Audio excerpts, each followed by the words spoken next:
Today was their last witness that they brought to the stand in the case against Paul and Ruben Flores. For many years, Kristin Smart's face hovered over California highways on billboards. A young woman, gentle eyes, a smile that never had the chance to grow old. This was not an advertisement. It was not a promotion. It was a question without an answer. Where is Kristin Smart? That question haunted an entire community, and it lasted for more than 25 years. Kristin Denise Smart was born on February 20th, 1977. She was born in Augsburg, Germany, in a family of American military personnel. Kristin was the oldest child, the protector of her siblings. Her family described her as a dreamer. Kristin loved the ocean. She loved swimming. She loved adventure. Before college, Kristin worked as a lifeguard. She spent a summer working at a camp in Hawaii. Her mother called it her dream job. In 1996, Kristin enrolled at Cal Poly, a university in San Luis Obispo, California, a quiet town, a place considered safe. Kristin initially studied architecture. Later, she changed her major to communications. She told her mother she wanted to be a reporter. She wanted to travel the world. Kristin did not know her final journey would be so short. On Memorial Day weekend, 1996, Kristin attended an off-campus party. She wore a cropped gray shirt, black shorts, and red Puma shoes.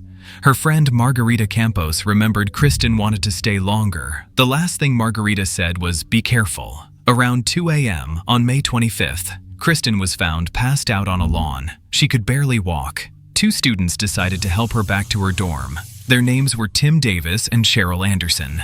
During the walk, another man appeared. His name was Paul Flores. Paul said he lived nearby. He offered to help. The group began walking toward campus. They had to stop several times. Kristin was barely conscious. Paul held her around the waist. Kristin rested her arms around his neck. Tim Davis turned back because he lived off campus. Only 3 remained. Cheryl began to feel uneasy. She noticed Paul's behavior. It felt strange. It felt inappropriate. Paul repeatedly suggested Cheryl go ahead. Before leaving for her dorm, Cheryl made Paul promise to take Kristin home safely. Paul said he would. Cheryl watched as Paul and Kristin disappeared into the darkness. That was the last time Kristin Smart was ever seen. Kristin never returned to her room. She never went to class. She never called home. This was unusual. Kristin always called her family on Sundays. But that Sunday, the phone stayed silent. Her roommate noticed her wallet and belongings were still there. Kristin never came back. 3 days later, a missing person report was filed.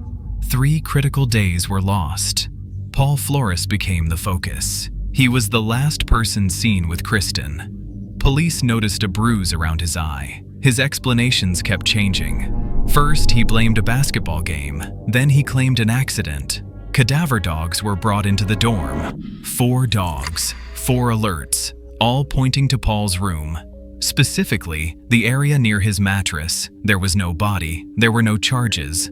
Paul Flores remained free. Kristin's family never gave up. They paid for billboards. They hired private investigators. They searched for answers themselves. Meanwhile, Paul Flores continued his life, but allegations followed him. Women reported harassment. Others reported being drugged. For years, it was only words, until one person broke the silence. His name was Chris Lambert. Chris grew up seeing Kristin's billboards. He was not a police officer. He was not a lawyer. He was someone who refused to accept silence. The podcast Your Own Backyard was released.